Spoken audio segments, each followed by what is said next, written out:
ठीक है चलो स्टार्ट कर रहे हैं। लास्ट क्लास मेरे ख्याल में जाते जाते ये वाला हो गया था, एक्सरसाइज नंबर शायद कितना 9.1 या 8.1 था, 9.1। इसका दोनों क्वेश्चन हो गया था। इसके आगे नया थ्योरम देख रहे हैं, ठीक है। स्टेटमेंट पहले लिख लो आप लोग। Theorem 3, the perpendicular drawn from the centre of a circle to a chord bisects the cord.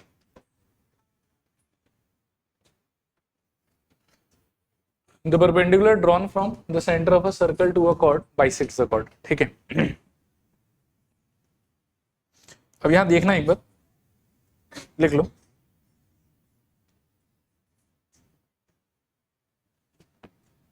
हो गया, हो गया होगा।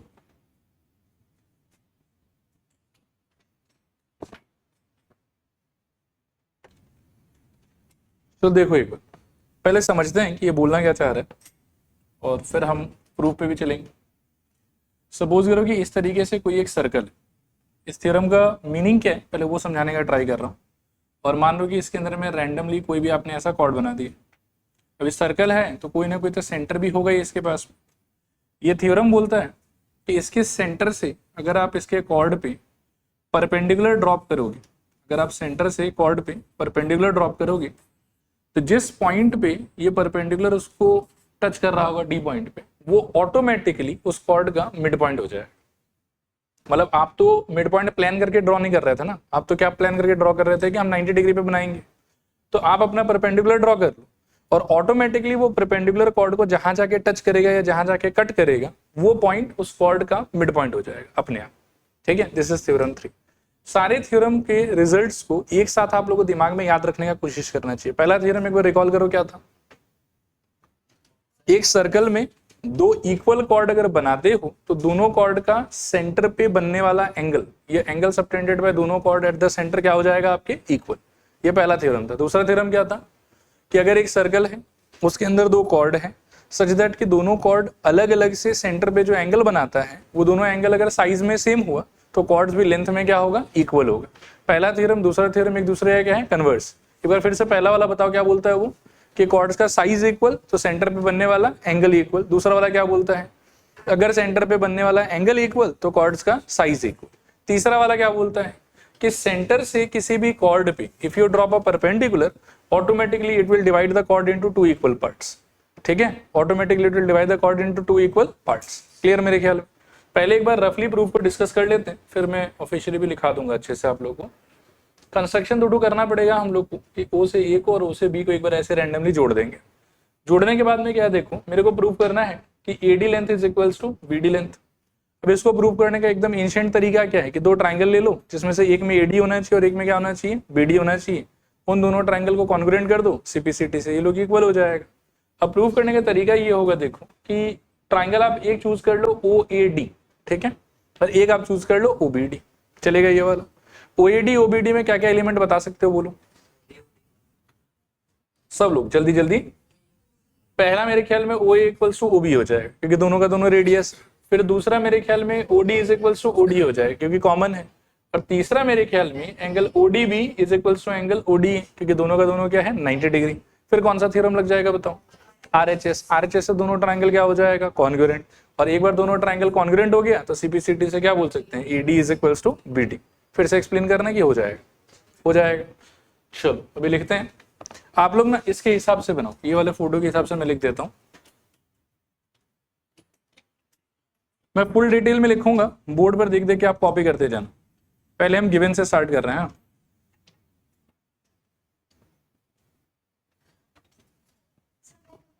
आ जाओ, चलो देखो गिवन। गिवन में लिखूं let there be a circle, let there be a circle with centre O नहीं, इस फोटो के हिसाब से centre P and radius R, full stop. आगे लिखना let CD be the chord of the circle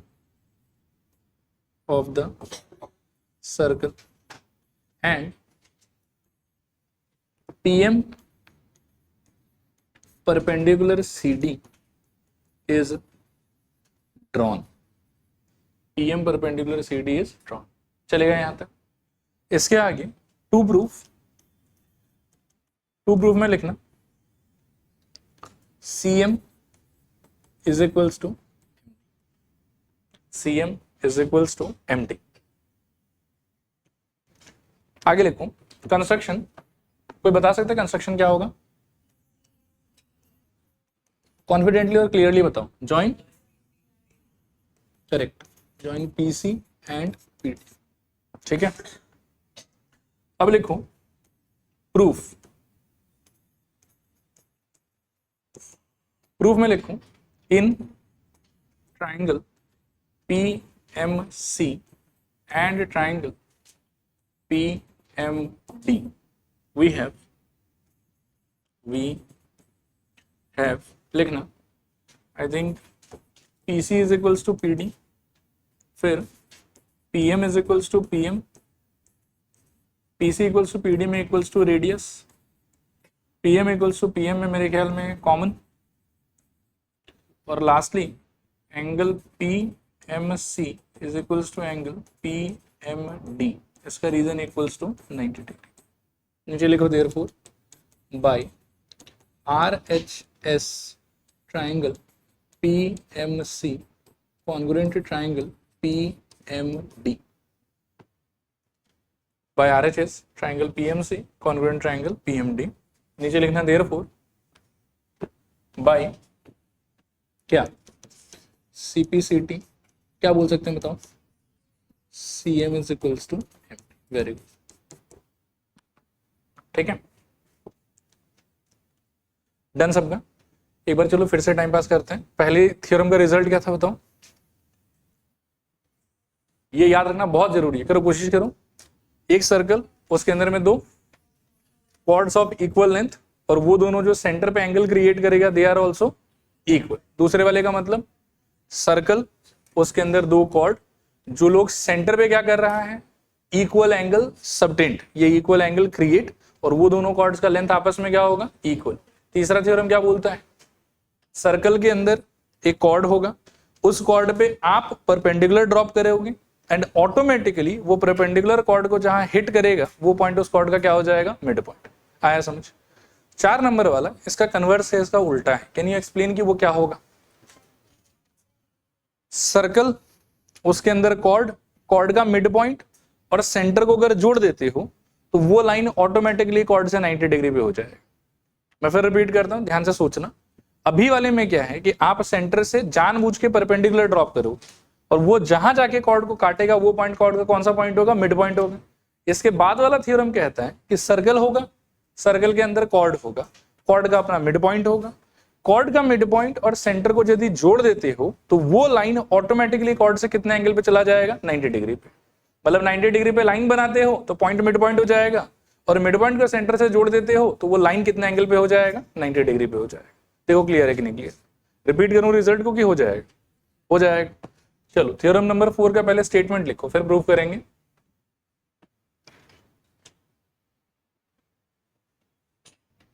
चलो प्रूफ स्टार्ट करते हैं. फिर गिवन पिछले बार जैसा सेम टू सेम, कुछ अलग होगा इस बार, अलग होना चाहिए. लिखो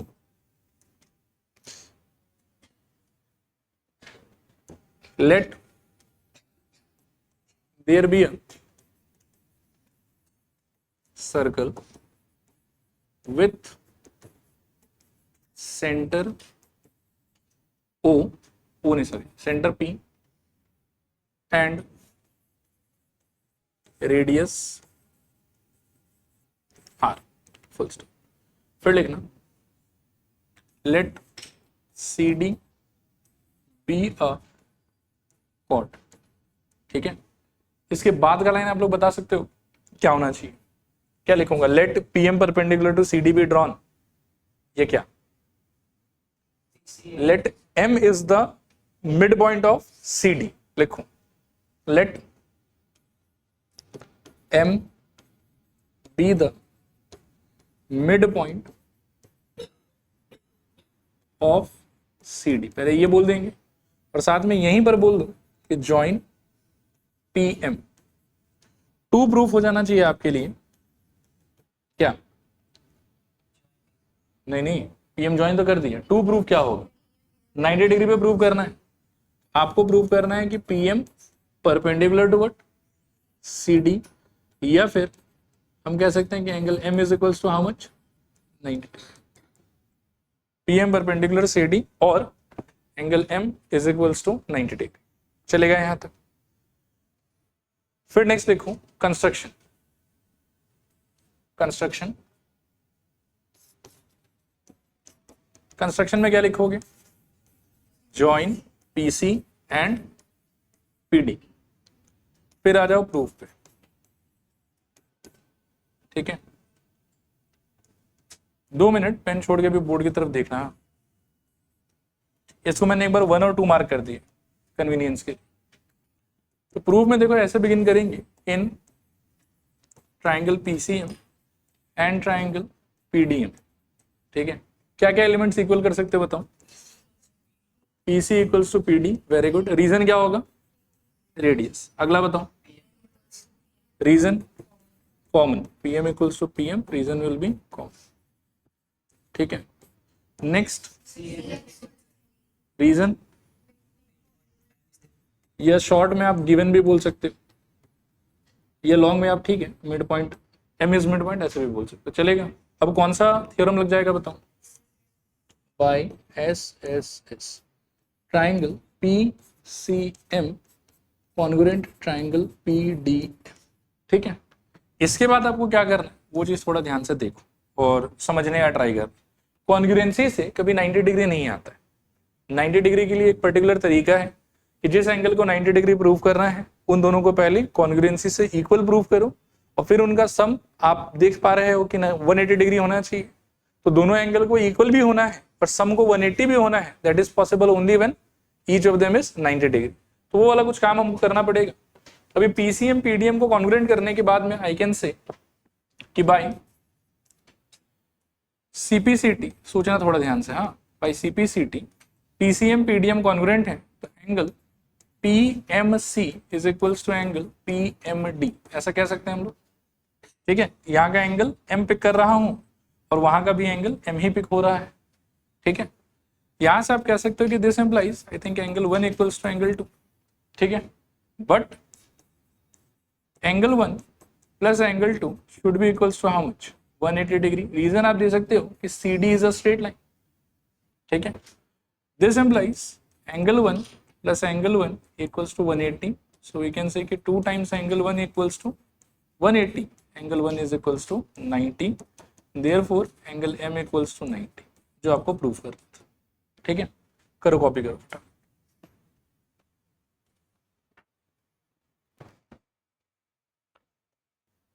देखो यहाँ पे रीजन देते समय जगह कम था इसलिए मैंने लिखा नहीं, यहाँ लिखना आपको CD is a straight line. हाँ,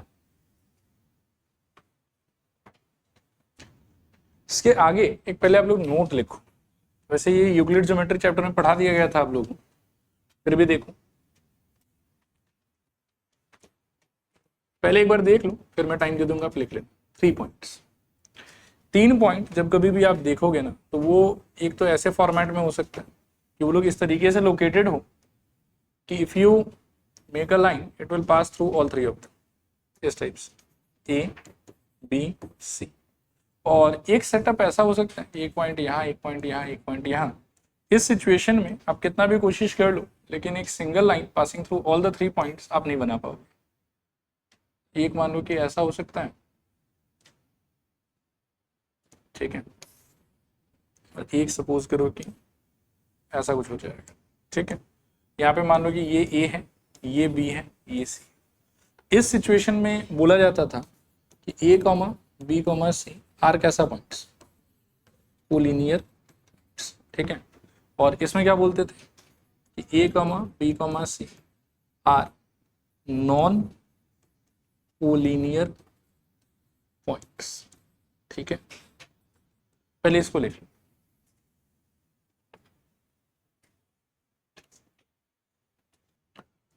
ये नोट नंबर 1 होगा आपके लिए। हाँ, एक और नोट ही दे रहा हूं, नोट 2।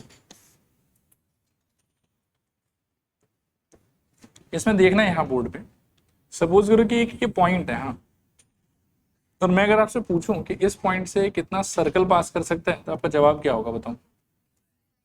पक्का? वैसे राइट हो आप, इनफाइनाइट ही होगा आंसर। ठीक है, ऐसा कर करके हम बहुत सारा बना सकते हैं। ठीक है, पिच खत्म हो जाएगा लेकिन सर्कल खत्म नहीं हो।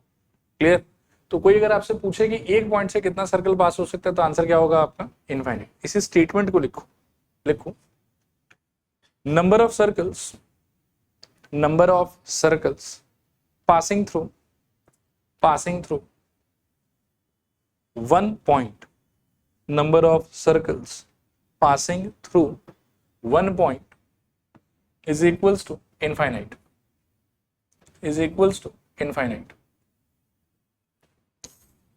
ठीक है। नेक्स्ट मेरा क्वेश्चन है आपसे कि 2 पॉइंट से कितना सर्कल बना सकते? मान लो कि वो दोनों पॉइंट ये लोग हैं, ये मान लो कि E हो गया, ये मान लो कि B हो गया, तो 2 पॉइंट से पास होने का how many circles can we do? ठीक है, अभी के लिए आप 2 कह रहे हो, मैं अभी मान ले रहा हूं कि चलो ठीक है 2 ही होगा, लेकिन फिर थोड़ा सा मैं कोशिश करूंगा ना तो शायद 3 भी हो जाएगा।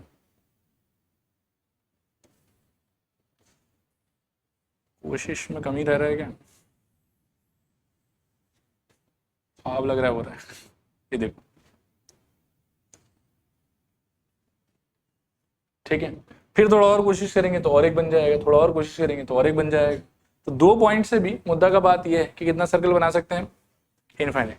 लिखो इस बात को, number of circles passing through 2 points is equals to infinite. Number of circles passing through 2 points is equals to infinite. चलेगा? अब बात आता है 3 पॉइंट का। ठीक है, उसमें कैच क्या है समझो, अगर 3 पॉइंट कोलिनियर हुआ ना तब तो इन तीनों पॉइंट से एक भी सर्कल पास नहीं करेगा। मतलब आप मैक्स टू मैक्स क्या कर सकते हो, देखो जब आप सर्कल बनाने का ट्राई करोगे ना, वो सर्कल एक समय पे किसी 2 पॉइंट से ही आपका पास कर पाएगा, ऐसे। ठीक है, इन दोनों से पास करा तो वो उससे पास कर ही नहीं पाएगा। सिमिलरली अगर मान लो कि मैं थोड़ा सा और बड़ा सर्कल बना लूं और कोशिश करूं कि ये ए और सी से पास हो जाए, उस समय पे ये बी से पास नहीं हो पाएगा। और अगर मान लो कि मैं एक सर्कल बीसी से कर लिया, एसी से कर लिया, और किससे हो सकता है? ए बी से हो सकता है, तो उस केस में वो सी से पास नहीं करेगा। तो if 3 points are collinear the number of circles passing through them will be 0। लेकिन अगर 3 पॉइंट्स आर नॉन कोलिनियर तो उस केस में number of circles passing through them will B exactly 1। ठीक है, एक बार मैं सीक्वेंस में सारा चीज पूछ लेता हूँ। ये ट्रू एंड फॉल्स में, ये एमसीक्यू में, ये असर्शन रीजनिंग में बहुत अच्छा क्वेश्चन है कि 1 पॉइंट से कितना सर्कल पास करेगा। कॉन्फिडेंट और फटाफट आंसर। 1 पॉइंट से कितना सर्कल पास करेगा? इनफाइनाइट। 2 पॉइंट से, 3 पॉइंट से, डिपेंड करता है। कोलिनियर है तो 0 और नॉन कोलिनियर है तो 1। ठीक है, फटाक से 1 मत बोल दे, थोड़ा सा देख लेना स्टेटमेंट में कोलिनियर वर्ड मेंशन्ड है कि नहीं मेंशन्ड। चलेगा? बढ़ो आगे, लिखो आगे, number of circles passing through 3 collinear points equals to, आप लोग बताओ क्या होना चाहिए? 0 is equals to 0। Okay, next लिखो, number of circles passing through 3 non collinear points is equals to कितना? 1। देखो नेक्स्ट थ्योरम नंबर 5, ये ऑलरेडी हम पढ़ चुके हैं। ठीक है ना, और इसका प्रूफ हम नहीं करेंगे, इसका बस स्टेटमेंट चाहिए आपको, लिख लो। There can be only one circle passing through three given non-collinear points. There can be only one circle passing through three given non-collinear points. There can be only one circle passing through three given non-collinear points.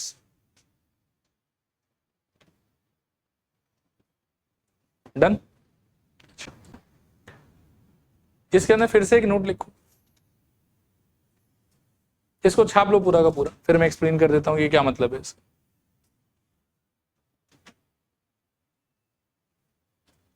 चलो देखो क्या मतलब है इसका, यहां थोड़ा देखना ध्यान से। अगर मैं आपको बोलूं कि आप सपोज करो कि सी पॉइंट पे खड़े और आपको ए बी लाइन पे पहुंचना है, सी पॉइंट पे यू आर स्टैंडिंग एंड आपको ए बी लाइन पे पहुंचना है, तो in how many ways can you try to reach the line A B?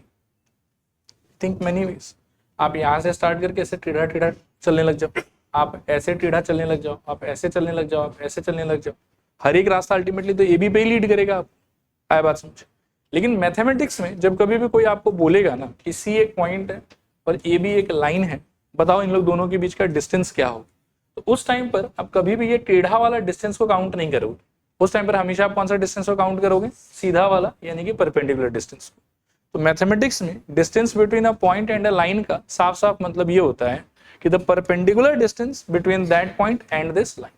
ये परपेंडिकुलर वर्ड बार बार लिटरेचर में बोला नहीं जाता, ये चीज आपको खुद समझना पड़ेगा। whenever you are talking about distance between a point and a line in mathematics, in geometry, you are always talking about perpendicular distance, no other distance. ठीक है, लिख लो इस चीज को भी।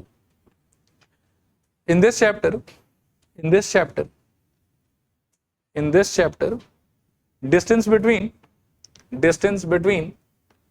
a point and a line, distance between a point and a line means perpendicular distance. In this chapter, distance between a point and a line means perpendicular distance between them. Means perpendicular distance between them. ठीक है, एक बार फिर मेरी तरफ देखो, perpendicular word mentioned नहीं रहेगा, लेकिन जब कभी भी आप एक पॉइंट का एक लाइन से डिस्टेंस का बात करोगे ना, तो कौन सा डिस्टेंस का बात करोगे? Perpendicular distance by default. ठीक है, ओके। छठा थ्योरम, स्टेटमेंट लिख लो पहले आप लोग, और स्टेटमेंट में भी इतना बड़ा नहीं चाहिए आप लोग, थोड़ा बहुत मैं हटा देता हूं। Equal chords of a circle तक बोलने से ही चलेगा आपके लिए। Of a circle are equidistant from their centre.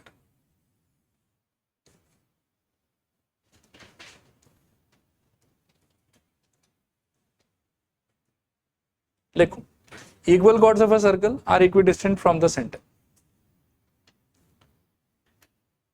Equal chords of a circle are equidistant from the centre. ठीक है, एक मिनट रुक जाओ, पहले थोड़ा एक फोटो बना के समझा लेता हूं। मान लो कि ये कोई सर्कल है जिसके अंदर में दो अलग अलग ओरिएंटेशन में कॉर्ड है, लेकिन कॉर्ड का लेंथ इक्वल है। यहां देखना ध्यान से, मान लो कि ये ए है, ये बी है, ये सी है, ये डी है, और ए बी और सी डी ऐसा कॉर्ड है कि ए बी का length is equal to C D का length, they are equal in length. ठीक है, तो इस सिचुएशन में थ्योरम आपसे कह रहा है कि इसका पक्का कोई ना कोई सेंटर होगा। फर्स्ट ऑफ ऑल तो आप ये सोचो कि ए बी कॉर्ड का अगर आप सेंटर से डिस्टेंस नापोगे तो सेंटर जो है क्या है? अपने आप एक पॉइंट है, और कॉर्ड जो है वो अपने आप में क्या है? एक लाइन है। तो whenever we talk about distance between centre and chord, तो ऑब्वियसली हमको कौन से डिस्टेंस के बारे में बात करना पड़ेगा? I think perpendicular distance. पहले तो ये बात आपको समझ में आना चाहिए, क्योंकि इस पूरे चैप्टर में whenever you talk about distance between a point and a line, that distance is always perpendicular distance. तो मैं अगर आपसे पूछूं कि ए बी कॉर्ड का सेंटर से डिस्टेंस क्या होगा, तो आपको बोलना चाहिए सर सेंटर से एक परपेंडिकुलर ड्रॉप कीजिए।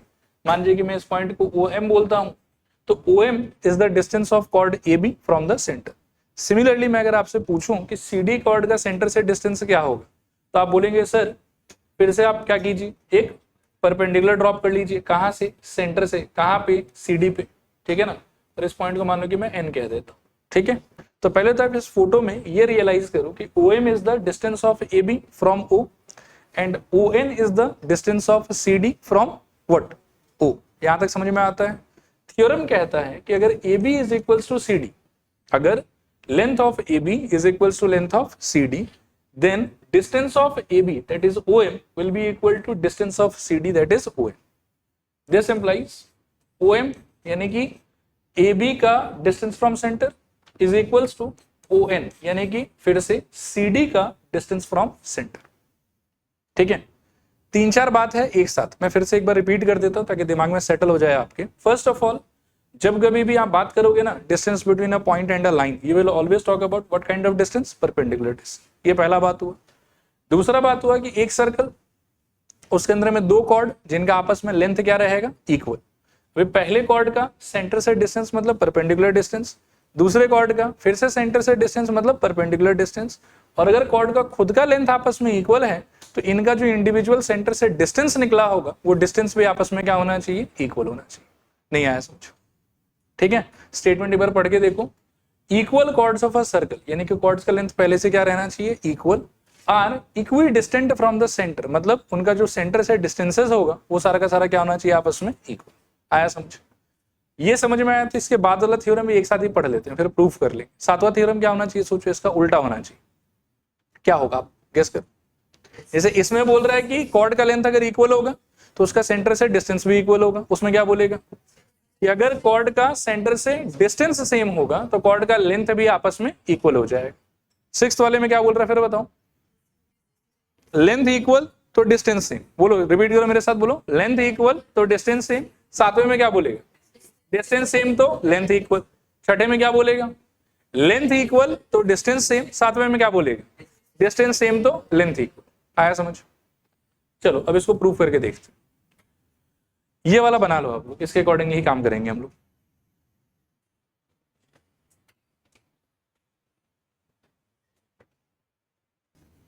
चलो लिखते हैं। पहले आप लिखो गिवन, गिवन में लिखूं let there be a circle with center P and radius R, radius R। फिर लिखो लेट, अच्छा AB और CD का आपस में इक्वल होना, ये इस थ्योरम में गिवन रहेगा कि टू प्रूफ रहेगा, गिवन रहेगा। तो आपका स्टेटमेंट कैसा होना चाहिए, let AB is equals to CD are two chords, ठीक है। आगे लिखना let P M perpendicular AB and P N perpendicular CD are drawn. फिर लिखो टू प्रूफ, क्या हो जाएगा टू प्रूफ आपका, PM is equals to PN, PM is equals to PN। चलेगा यहां तक। आगे लिखो कंस्ट्रक्शन, कंस्ट्रक्शन, कंस्ट्रक्शन में लिखो join BP and DP, join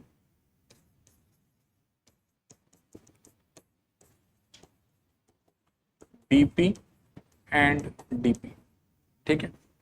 इसके आगे लिखो प्रूफ। इसके प्रूफ होना पहले अच्छे से सुन लो, आप लोग कुछ अभी कॉपी मत करना, मैं टाइम दे दूंगा आपको।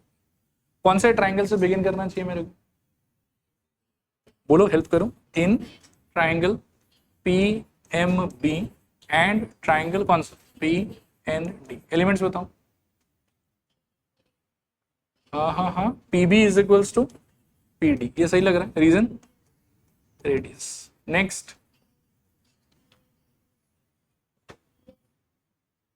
एक काम करते हैं, angle M is equals to angle N, ये तो पक्का बोल पाएंगे क्योंकि ड्रॉ ही किया इस तरीके से कि वो 90 डिग्री, ठीक है।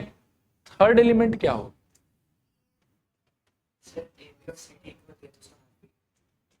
और आपको कैसे पता कि हाफ जो है वो एम बी ही होगा? मिड पॉइंट तो कहीं बोला हुआ नहीं,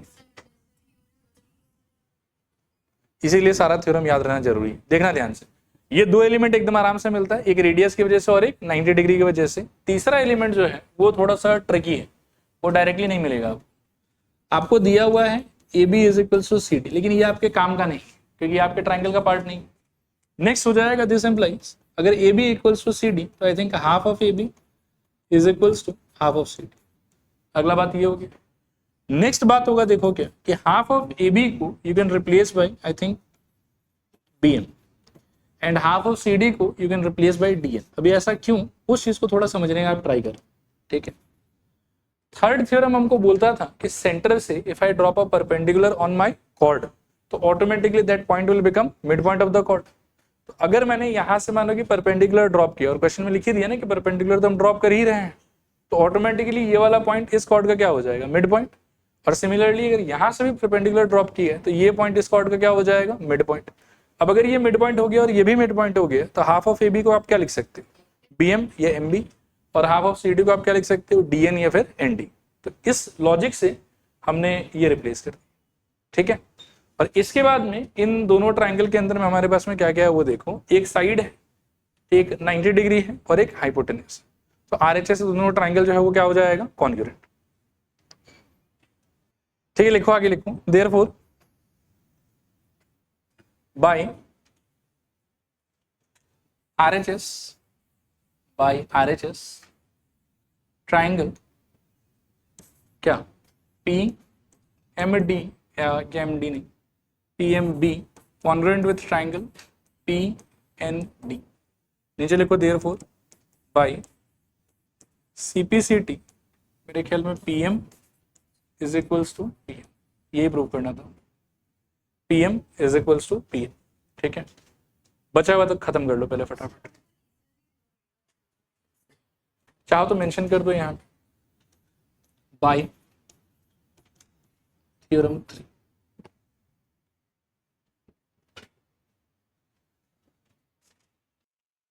चलो हो गया होगा ये वाला।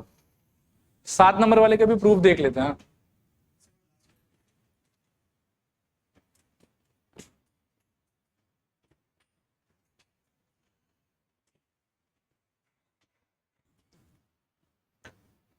देखो इसको देखो, पहले स्टेटमेंट लिख लो और साथ में फोटो भी बना लो।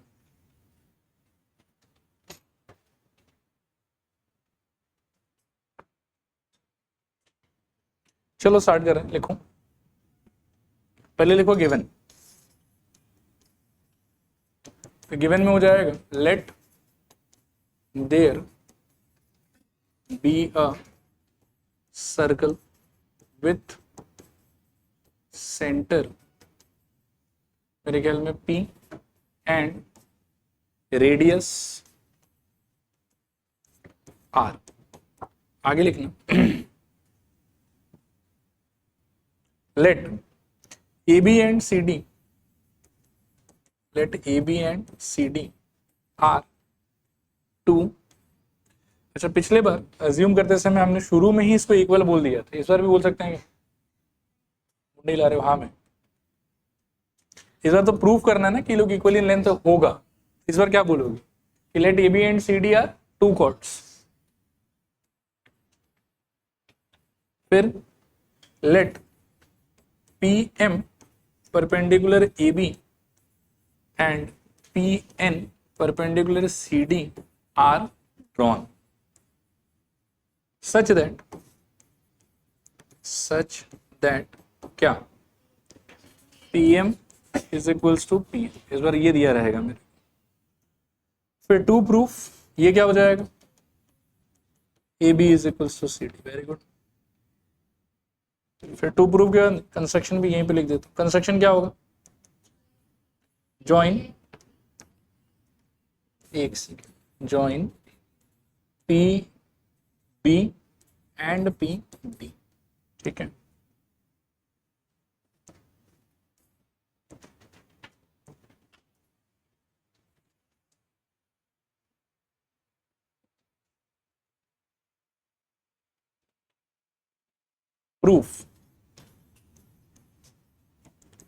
प्रूफ में लिखूं in triangle P B M and triangle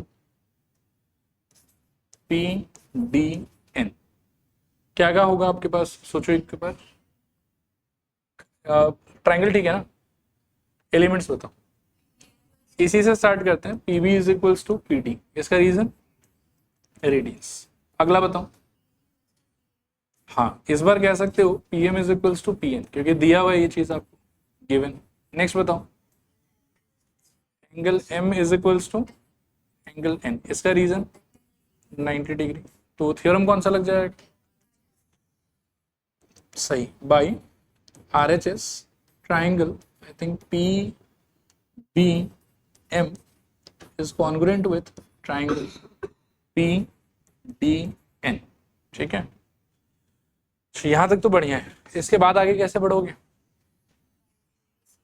proof तो करना था आपको A B equals to C D, लेकिन इसके सीपीसीटी से आई डोंट थिंक कि वो मिलेगा। आप इसके सीपीसीटी से क्या लेना ठीक रहेगा, मेरे ख्याल में ये वाला B M is equals to N D, ठीक है, by C P C T B M is equals to N D, चलेगा।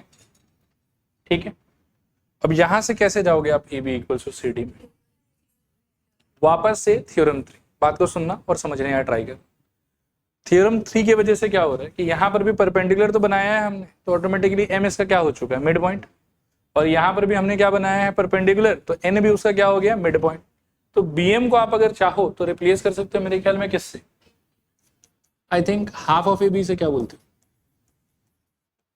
अगर m उसका मिड पॉइंट हो चुका है तो bm का length will be equals to half of ab। Similarly n अगर उसका मिड पॉइंट हो चुका है तो nd का length will be equals to half of cd। Confusion की क्लियर। तो दिस इज इक्वल्स टू क्या लिख सकते हो, हाफ ऑफ cd, और फिर मेरे ख्याल में दोनों साइड से हाफ हाफ गॉन, तो क्या मिलेगा, ab is equals to cd। यही प्रूव करना था मेरे को, ab is equals to cd। ठीक है, चलो आज के लिए इतना।